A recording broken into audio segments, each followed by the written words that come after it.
Charlie and the Chocolate Factory, Chapter 2, Mr. Willy Wonka's Factory. In the evenings, after he had finished his supper of watery cabbage soup, Charlie always went into the room of his 4 grandparents to listen to their stories, and then afterwards to say goodnight. Every one of these old people was over 90. They were as shriveled as prunes and as bony as skeletons, and throughout the day, until Charlie made his appearance, they lay huddled in their one bed, 2 at either end with nightcaps on to keep their heads warm, dozing the time away with nothing to do. But as soon as they heard the door opening and heard Charlie's voice saying, "Good evening, Grandpa Joe and Grandma Josephine and Grandma George and Grandpa George and Grandma Georgina," then all 4 of them would suddenly sit up, and their old wrinkled faces would light up with smiles of pleasure, and the talking would begin, for they loved this little boy.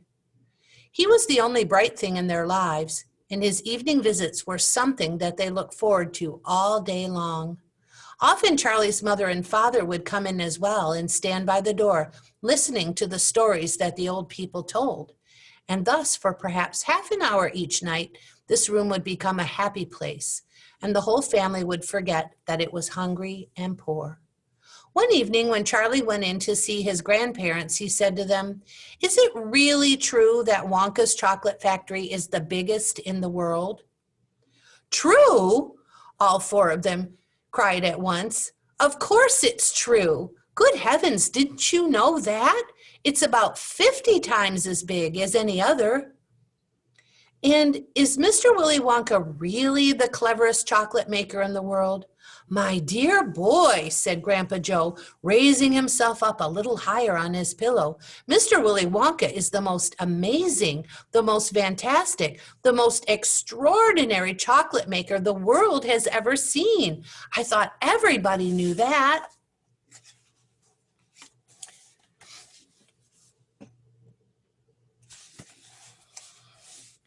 "I knew he was famous, Grandpa Joe, and I knew he was very clever." "Clever?" cried the old man. "He's more than that. He's a magician with chocolate. He can make anything he wants. Isn't that a fact, my dears?"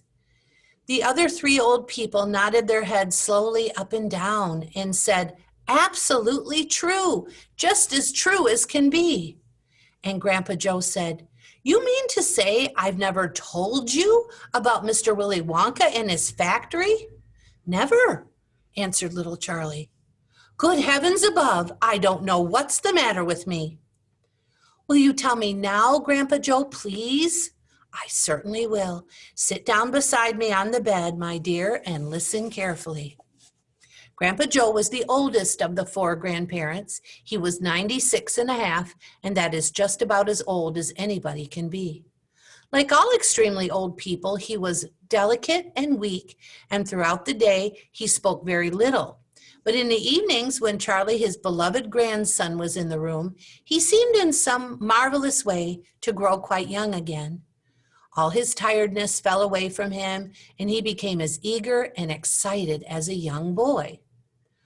"Oh, what a man he is, this Mr. Willy Wonka," cried Grandpa Joe. "Did you know, for example, that he has himself invented more than 200 new kinds of candy bars, each with a different center, each far sweeter and creamier and more delicious than anything the other chocolate factories can make?"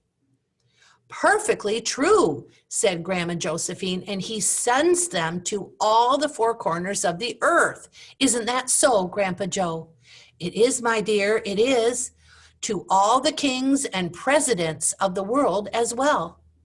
"But it isn't only candy bars that he makes. Oh, dear me, no. He has some really fantastic inventions up his sleeve, Mr. Willy Wonka has. Did you know that he's invented a way of making chocolate ice cream so that it stays cold for hours and hours without being in the icebox?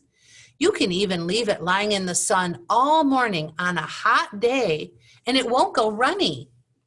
"But that's impossible," said little Charlie, staring at his grandfather. "Of course it's impossible," said Grandpa Joe. "It's completely absurd, but Mr. Willy Wonka has done it." Quite right, the others agreed, nodding their heads. Mr. Wonka has done it.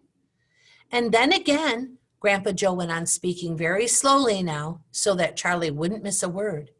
Mr. Willy Wonka can make marshmallows that taste of violets and rich caramels that change color every 10 seconds as you suck them, and little feathery sweets that melt away deliciously the moment you put them between your lips. He can make chewing gum that never loses its taste, and candy balloons that you can blow up to enormous sizes before you pop them with a pin and gobble them up. And by a most secret method, he can make lovely bluebird's eggs with black spots on them.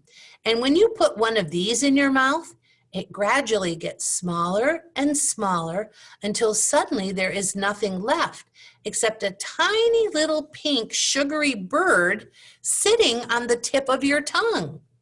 Grandpa Joe paused and ran the point of his tongue slowly over his lips. It makes my mouth water just thinking about it, he said. Mine too, said Charlie, but please go on. While they were talking, Mr. and Mrs. Bucket, Charlie's mother and father, had come quietly into the room, and now both were standing just inside the door listening. Tell Charlie about that crazy Indian prince, said Grandma Josephine. He'd like to hear that. You mean Prince Pondicherry? Said Grandpa Joe, and he began chuckling with laughter. Completely dotty, said Grandpa George. But very rich, said Grandma Georgina. What did he do? Asked Charlie eagerly. Listen, said Grandpa Joe, and I'll tell you.